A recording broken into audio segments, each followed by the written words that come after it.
Bonjour à tous. Pour ceux qui viennent de se connecter, nous sommes très heureuses de vous retrouver ce matin autour du sujet de la facturation électronique. C'est un sujet qui effectivement anime et occupe la grande majorité des entreprises françaises. Je me présente, je suis Sonia et je suis accompagnée aujourd'hui de notre spécialiste de facturation, Julie Balm, qui s'occupe de maintenir notre solution de facturation à jour selon les différentes réglementations. Bien, avant de débuter ce webinaire, je tiens à vous remercier de votre présence aujourd'hui. Je vois qu'on est très nombreux aujourd'hui. Le sujet intéresse et bien évidemment, c'est tout à fait normal. Mais surtout, je tiens à vous féliciter. Car évidemment, aujourd'hui, vous pourrez commencer votre transition vers la facturation électronique et c'est pour ceux qui n'ont pas commencé encore ou ceux qui ont commencé mais qui souhaitent se renseigner aujourd'hui. J'imagine que si vous êtes aujourd'hui présent dans ce webinaire, c'est pour comprendre plus amplement le sujet et aussi d'avoir des réponses à vos questions et de vous renseigner par la suite. Donc, je vous rassure, vous êtes au bon endroit car aujourd'hui, nous allons être acteurs de ce changement. Nous allons vous donner toutes les réponses possibles car il faut savoir que le sujet de la facturation électronique reste aussi flou pour nous en tant qu'éditeurs de logiciels car il y a beaucoup de changements, il y a beaucoup de décisions qui sont prises et qui sont rectifiées par la suite. Et ce que nous allons essayer de faire aujourd'hui, c'est d'aborder le sujet de manière claire, concise et surtout, n'hésitez pas à poser des questions sur le chat et on va y répondre à la fin de ce webinaire. Donc, comme je viens de le dire, il y a des parties qui restent floues et qui restent pas claires encore, mais je vous rassure, nous sommes un éditeur de logiciels qui propose un outil de facturation qui est français et qui se met à jour régulièrement pour rester conforme. À la suite de ce webinaire, et après vous être renseigné sur le sujet, ce qu'on vous conseille, c'est de vous évaluer, de regarder un petit peu en interne le sujet, et de consulter votre équipe pardon, sur ce qui doit être fait ou changé pour préparer au mieux cette échéance. Parce qu'aujourd'hui, le changement commence aujourd'hui en vous renseignant sur ce qui est demandé, sur ce qui est attendu. Et de votre côté, vous pourrez voir si des processus que vous avez mis en place d'un point de vue légal, par exemple, si ils sont toujours en adéquation avec la réglementation. D'un point de vue technique, est-ce que votre environnement va être challengé et peut-être défié? Donc, est-ce que les outils que vous utilisez actuellement sont toujours conformes? Donc, par exemple, si vous êtes dans un environnement Salesforce, est-ce que vous allez challenger Salesforce ou plutôt est-ce que vous allez changer ou essayer de trouver un logiciel qui répond à ces exigences et donc qui pourrait être natif Salesforce pour que ça soit pour que le changement puisse être fait de manière plus douce. Et en travaillant ces points aujourd'hui, vous allez justement éviter des moments de latence qui pourraient impacter ou qui pourraient affecter négativement aussi votre structure. Parce que évidemment, cela ne se fait pas du jour au lendemain, mais il vaut mieux commencer aujourd'hui pour y aller tranquillement jusqu'à votre échéance. Et dans le plan fonctionnel aussi, vous pourrez voir s'il faut former vos équipes, s'il faut changer des processus, s'il faut améliorer d'autres processus pour s'aligner avec la réforme. Et une fois vous allez vous évaluer, vous allez vous renseigner, vous pourrez terminer par faire un choix. Donc, ce qu'on vous propose aujourd'hui, c'est de justement commencer par une compréhension sur les enjeux liés à la dématérialisation et aussi comprendre son contexte. Puis, on va aussi voir comment préparer cette échéance et terminer par comment on peut, nous, en tant qu'éditeur de logiciels de facturation, vous accompagner pour préparer cette échéance. Ce que je vous propose avant de commencer, c'est de vous poser une rapide question pour voir un petit peu comment vous trouvez le sujet la question va s'afficher tout de suite sur vos écrans. Juste donnez-moi un instant.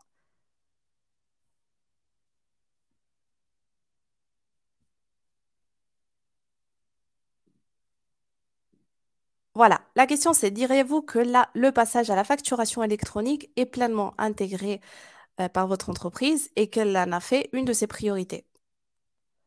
Est-ce que vous êtes plutôt d'accord, pas vraiment d'accord? On va vous laisser quelques secondes, quelques minutes pour vous laisser le temps de répondre. Il semblerait qu'on voit qu'une tendance se dessine. Il semblerait que vous êtes plutôt d'accord et aborder cette transition digitale sereinement. Et je vous en félicite, car la facturation électronique, c'est quand même un gros sujet. Merci d'avoir pris le temps d'avoir répondu à ce sondage. Maintenant, Sonia, je te pose la question, que faut-il comprendre par dématérialisation de la facture? Oui, alors, pour bien comprendre la réforme, il est important de saisir les raisons et aussi le contexte qui ont poussé à ce changement. Donc, tout d'abord, ce qu'il faut comprendre, c'est que la facturation électronique ne veut pas dire numérisation de vos factures, attention, mais facturation électronique, ce qu'on appelle aujourd'hui e-invoicing, c'est le processus qui désigne l'émission, la transmission et la réception d'une facture en version dématérialisée. Et pourquoi cette volonté justement de dématérialiser? C'est parce que c'est l'objectif principal de l'administration fiscale, qui est de limiter, voire d'arrêter la fraude à la TVA. Et on en parlera un peu plus en détail dans quelques instants avec Julie. Mais pour vous donner un ordre d'idée, selon l'Union européenne, les pertes de l'administration fiscale française en matière de TVA se montent en 2018 à 7,1% des revenus de TVA, et ce qui représente à peu près une perte fiscale d'environ 140 milliards d'euros. Donc on peut dire que cette dématérialisation de la facturation électronique va ouvrir encore plus de portes à une nouvelle ère de contrôles fiscaux, mais ça va vous permettre non seulement d'avoir un échange qui sera fait en temps réel, mais aussi d'avoir une transparence vis-à-vis des autorités. Et aussi, limiter les contraintes pour les entreprises fait partie aussi des objectifs de l'administration. D'ailleurs, selon un rapport fait en 2019, publié par l'Union européenne, la complexité et l'instabilité du système fiscal français, je pense que vous êtes un peu d'accord sur ça, pèsent sur l'activité économique nationale. Et malheureusement, les changements fiscaux qui sont assez fréquents seraient aussi un frein important à l'investissement des entreprises françaises.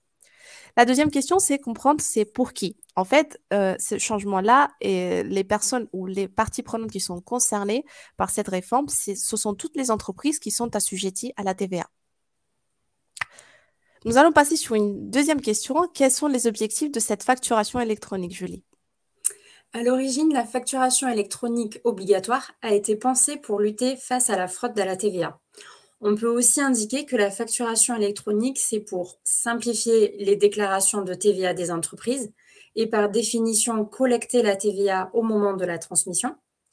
Dans le cas du e-reporting, permettre un suivi en temps réel de la santé économique des entreprises grâce à la transmission des données à l'administration fiscale. Accroître la compétitivité des entreprises concernées. Et enfin, réduire les coûts de traitement et faciliter la réception et le partage des factures, puisqu'il sera plus nécessaire d'imprimer, affranchir une facture pour l'envoyer, puisque la facture sera transmise de façon électronique et disponible sur un portail en ligne. Donc, moins de risques de perte de facture ou de non-réception. D'autant plus que les factures vont disposer d'un statut qui sera sur ce portail en ligne, un statut déposé, comme quoi la facture a été prise en charge, payée, etc. Sonia, du coup, je te pose la question, quel est le calendrier en France du passage au e-invoicing? Merci Julie. Alors, ce qu'il faut retenir, c'est un calendrier qui est assez simple et c'est dans moins d'un an. Donc, dès juillet 2024, donc dans moins d'un an, toutes les entreprises vont devoir recevoir des factures de manière dématérialisée. Par la même occasion, il y aura aussi une émission obligatoire soumise pour les très grandes entreprises et puis de manière progressive vont suivre les ETI, mais aussi les PME et les TPE. Là, on a vu un petit peu ce qui se passe en France, au niveau national, mais il y a aussi des changements au niveau international. Oui, c'est bien aussi de resituer le contexte d'un point de vue international, car au final, il y a autant de réformes qu'il y a de pays et à des dates de mise en vigueur complètement différentes. Ça démultiplie également le nombre de plateformes à travers le monde. Si on fait un focus en Europe, on sait que 60% des pays de l'Europe sont passés ou en cours de transition vers la dématérialisation de la facture. L'Italie est déjà réformée, certains pays nordiques aussi, mais du coup, c'est un sujet mondial. Sofacto a rejoint un groupe européen composé des sociétés donc Bilwerk et RIP. Donc pour Sofacto, c'est vraiment un plus d'avoir cette dimension européenne grâce au groupe. Ça passe aussi par la dématérialisation au niveau européen. On se doit de proposer une solution européenne pour vous, clients, intégrateurs, etc. Vous pouvez être présent partout en Europe et avoir besoin de déposer une facture électronique au standard européen. C'est communément avec le groupe que nous allons du coup co-construire ce passage au e-voicing. Un mot sur le projet européen PayPal. PayPal est un opérateur numérique qui permet aux entreprises de traiter leur communication de manière standardisée et électronique, qui garantit la conformité de la facture électronique suivant les règles nationales et internationales. Donc, les données, les documents sont échangés en accédant au réseau PayPal. Donc, l'idée aussi du groupe, c'est de pouvoir accéder à ce réseau pour être aligné et répondre à une demande pan-européenne et pas seulement à la facturation électronique de la France. Merci Julie. Et juste en petite parenthèse, si le sujet vous intéresse et que vous vous retrouvez dans ce cas d'usage où vous devez facturer à l'international et au niveau européen, on a publié récemment un papier, un livre blanc, pardon, qui traite le sujet où vous allez avoir un petit guide de la facturation et qui va parler justement, qui va décrire un petit peu comment ça se passe dans les différents pays européens. Si vous le souhaitez, on va vous l'envoyer par mail pour que vous puissiez l'avoir aussi comme lecture pour préparer au mieux votre échéance. On passe à la question suivante. Comment se préparer justement à la facturation électronique? Alors, comment s'y préparer? Sofacto, en tant qu'éditeur de logiciels de facturation, notre rôle est d'être conforme aux exigences d'une transmission électronique de la facture vers une plateforme. Donc, Sofacto va vous fournir les outils pour vous permettre de transmettre électroniquement la facture.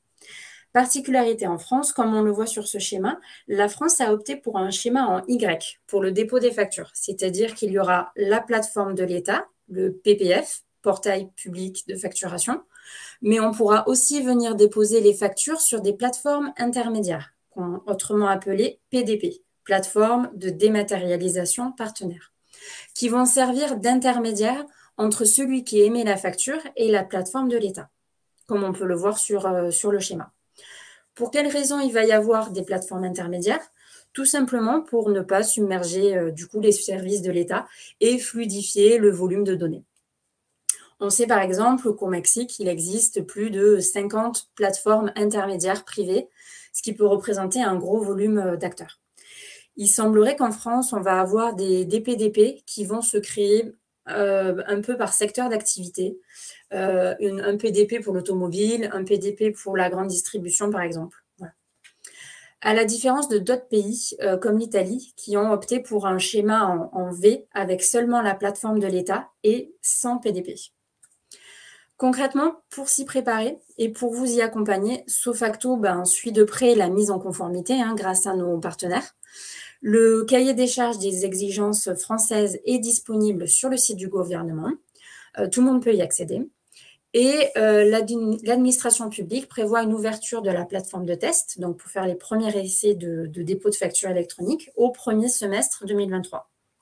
Alors toutefois, la version du cahier des charges n'est pas encore complètement définitive, dans le sens où il y a certaines questions qui ont été soulevées par des éditeurs de logiciels comme Sofacto et attendent du coup une réponse. Par exemple, il va y avoir la naissance d'un nouveau type d'avoir qu'ils appellent avoir interne, qui vient annuler la facture initiale. Donc, il y a encore beaucoup de zones de flou sur ce point. Également sur les acomptes, puisque les acomptes ne contiennent pas le montant de la TVA, ce qui risque d'évoluer du coup.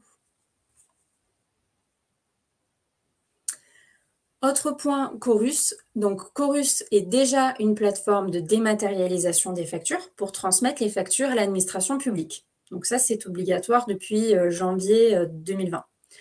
Sofacto est à ce jour compatible avec la plateforme Chorus. Donc aujourd'hui, on sait déjà transmettre des factures électroniques à Chorus. Et on sait aussi que le format requis pour le e-invoicing est un format qui se rapproche du format attendu par Chorus. Donc dans le cas du e-invoicing, on sait aussi que le PPF, le portail public de facturation, pourrait être une nouvelle génération de la plateforme actuelle Chorus Pro. Donc du coup, en d'autres termes, être compatible avec Chorus, comme c'est le cas pour Sofacto, c'est déjà un premier pas dans le e-invoicing et une bonne préparation en tant qu'éditeur. Merci, merci Julie pour ces explications. Donc maintenant qu'on a compris un petit peu l'architecture et comment ça va se passer, il faudrait comprendre aussi qu'est-ce qui se passe du côté de la facturation pure. Donc qu'est-ce qui se passe en nous en tant qu'éditeur de logiciels. Donc pour cela, on va répondre à la question qu'est-ce que la NF203? Effectivement, par ailleurs, Sofacto est un logiciel certifié NF203, donc une marque française qui couvre la loi antifraude à la TVA. Cette certification définit un certain nombre de règles pour rendre inaltérable une facture. Par exemple, tout ce qui est modification, suppression d'une facture émise, ça devient complètement impossible. Il faut passer un avoir. Les factures, les duplicata, les avoirs possèdent une signature électronique qui vient garantir l'inaltérabilité du PDF. La création automatique d'une archive fiscale vient figer les données sur une période. Et du coup, l'archive fiscale permet de retracer et suivre les opérations qui sont passées. La numérotation de la facture doit être basée sur une séquence chronologique continue sans rupture.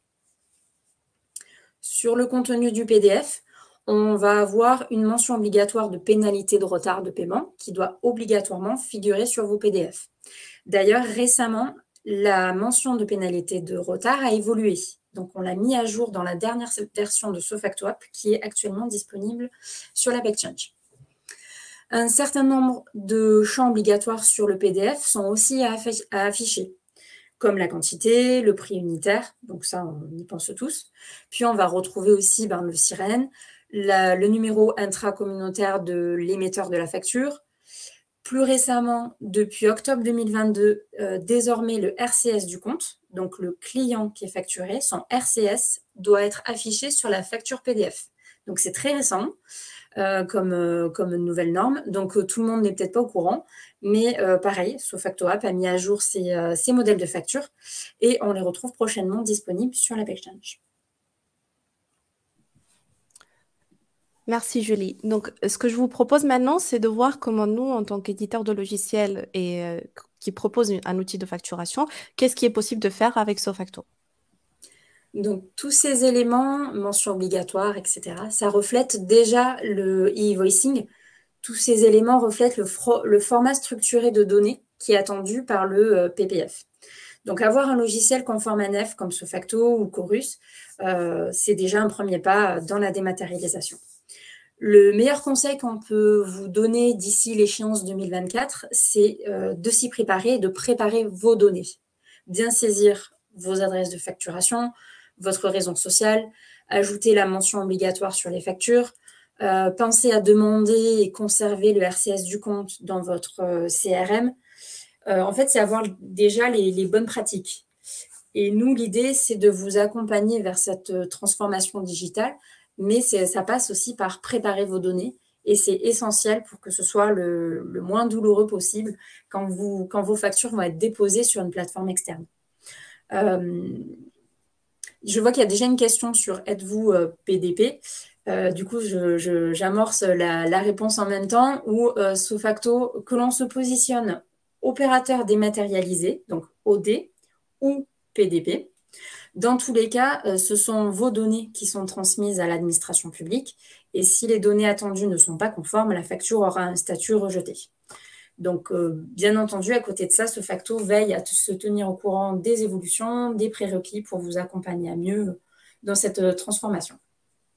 Merci Julie. Et juste pour faire une petite conclusion avec ce qui a été expliqué aujourd'hui, et si vous deviez faire peut-être un rapide état des lieux sur votre structure, je vous propose de voir ensemble cette question. Que vous manque-t-il aujourd'hui pour mettre en place un outil de facturation qui soit intégré et conforme aux normes? Est-ce que c'est le temps? Est-ce que c'est la vision, du savoir-faire ou est-ce que ça serait un peu tout ce qui a été mentionné précédemment?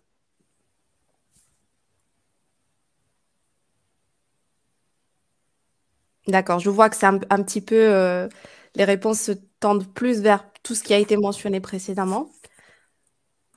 Alors, ça peut paraître un petit peu assez conséquent comme changement, mais comme on vous a dit aujourd'hui, vous êtes là pour vous renseigner et voir un petit peu ce qui doit être changé, ce qui doit être amélioré, on va dire. Donc, ce qui est bien, c'est que vous avez du temps encore. Certes, c'est dans moins d'un an, mais vous avez encore du temps pour mettre en place les bonnes pratiques au fur et à mesure. Et juste avant de passer sur les questions, ce que je vous propose aussi, c'est de voir est-ce qu'il y aurait parmi vous des personnes qui sont dans l'environnement Salesforce. Et pour cela, j'aimerais voir est-ce que l'utilisation d'une solution de facturation intégrée à Salesforce vous paraît peut-être comme une solution envisageable? Est-ce que vous êtes déjà dans cet environnement ou est-ce que peut-être vous songez à changer de CRM ou vous ne disposez pas de CRM encore?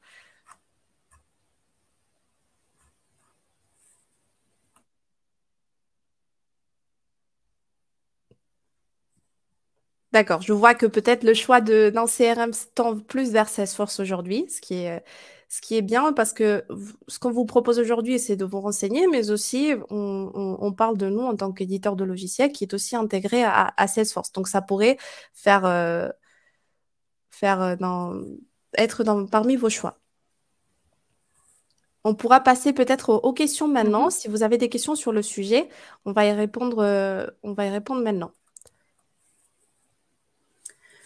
Alors, il y a une première question. Où pouvons-nous trouver le cahier des charges pour devenir PDP sur le site du gouvernement? Alors, sur le site du gouvernement, c'est le cahier des charges oui, pour déposer les factures sur le portail. On peut vous retrouver le lien et vous l'envoyer suite au webinaire. On peut vous le partager.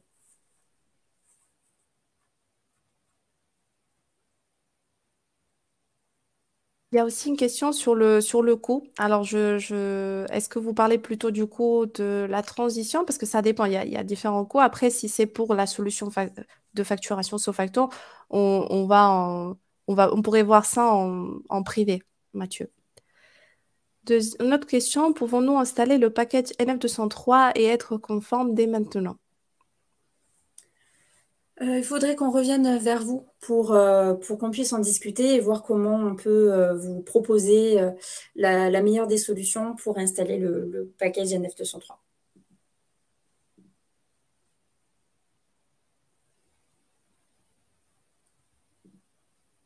Est-ce qu'il y aurait d'autres questions sur ce sujet ou est-ce que ça vous a paru peut-être clair? Hum. Alors, Estelle nous demande, pourriez-vous donner quelques précisions sur le nouveau type d'avoir mentionné tout à l'heure, avoir interne? Quelle différence avec les avoirs actuellement disponibles dans Sofacto? Alors, au sujet de l'avoir interne, c'est surtout un nouveau type. Ça reste encore un peu flou, ça ressemble a priori à l'avoir tel qu'on l'utilise aujourd'hui, mais il faudra bien lui donner un nom spécifique. C'est surtout cet élément. Qu'ils appellent aussi facture rectificative. Donc voilà, c'est vraiment des termes qu'il faut bien identifier en amont et savoir dans quelle catégorie on va envoyer les factures. Donc facture rectificative, avoir interne, voilà, tout ça c'est la même idée. Alors, est-ce que le package NF203 est déjà disponible? Alors, on est certifié NF203 depuis déjà quelques années. Il est actuellement disponible. Après, voilà, il faut qu'on vous accompagne aussi pour l'installer et ça demande aussi quelques usages qui peuvent être différents par rapport à la façon dont vous pouvez utiliser Sofacto aujourd'hui, ne serait-ce que il faut facturer sur un exercice fiscal ouvert. Aujourd'hui, c'est le cas avec Sofacto App, mais tout le monde ne facture pas avec une période et un exercice fiscal. Ça, c'est un premier exemple, entre autres. Voilà. Donc, Pour c'est surtout répondre, qu'on va venir vers vous. pardon. Pour répondre à la question de Yasmina, je me permets de revenir en arrière pour vous remontrer le calendrier du passage pour ceux qui ne l'auraient pas retenu. Alors oui, effectivement, pour les PME, c'est bien en 2026, PME et TPE, et 2025 pour les ETI. Stéphane nous demande est-ce qu'une intégration avec d'autres CRM, ERP que Salesforce via API, c'est possible avec Sofacto? Alors, je ne suis pas sûre d'avoir compris la question. Dans quel sens une intégration avec d'autres CRM, c'est-à-dire?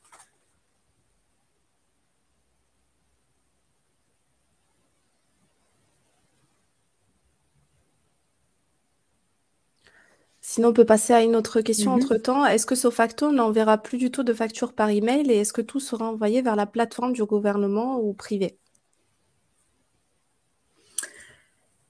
Alors, on va dire qu'on n'est pas encore, c'est pas encore clairement acté de est-ce qu'on va vraiment supprimer la fonction d'envoi par mail. Mais en tout cas, ça sera obligatoire de déposer les factures sur le PPF. Ça, c'est une obligation. Parce que derrière, ils vont collecter la TVA, etc. Et toutes les entreprises, et ça c'est valable quelle que soit la taille de l'entreprise, dès juillet 2024, vont devoir réceptionner les factures sur le PPF, directement sur le portail. Et elle passera sur un statut prise en charge, etc. Donc tout va passer par le biais de portail. Une autre question, dans le cas où nous utilisons déjà la solution Sofacto, quels seraient les impacts à prévoir dès lors de l'entrée en vigueur de la facture X? C'est surtout ce que j'indiquais tout à l'heure au niveau de la préparation des données. Il faut que derrière vos données soient suffisamment, il y ait déjà les mentions obligatoires, euh, qu'elles soient bien renseignées, bien fournies, pour que derrière, il y ait moins de risques que la facture passe en état rejeté. Merci Julie. Pour répondre à la question de Stéphane, il a donné plus de précision. Alors, peut-être que ça n'a pas été clair au début. Sofacto est une solution de facturation qui est native Salesforce, ce qui veut dire qu'elle est complètement intégrée dans l'environnement Salesforce et ne peut pas se connecter dans un autre CRM parce que il fait partie est connecté uniquement à Salesforce. Par contre, ce que vous pouvez faire, c'est connecter Sofacto et donc Salesforce à d'autres solutions tierces. Et la connexion se fait de manière très facile. Comme on a mentionné Chorus Pro, ce qu'on propose aujourd'hui, vous pouvez le faire aussi avec des outils de compta ou autres. Alors, une autre question sur la signature électronique. Est-ce qu'on propose la signature électronique sur les factures? Avec l'extension package NF203, ça comprend la signature électronique des factures. Facture, avoir, proforma, duplicata. Oui.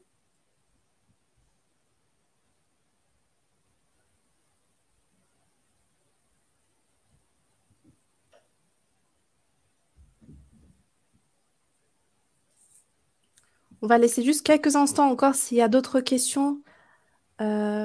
Je reformule la question. Est-ce qu'il y aura des charges supplémentaires, financières, intégration, mise à jour au moment de l'entrée en vigueur de cette nouvelle réglementation?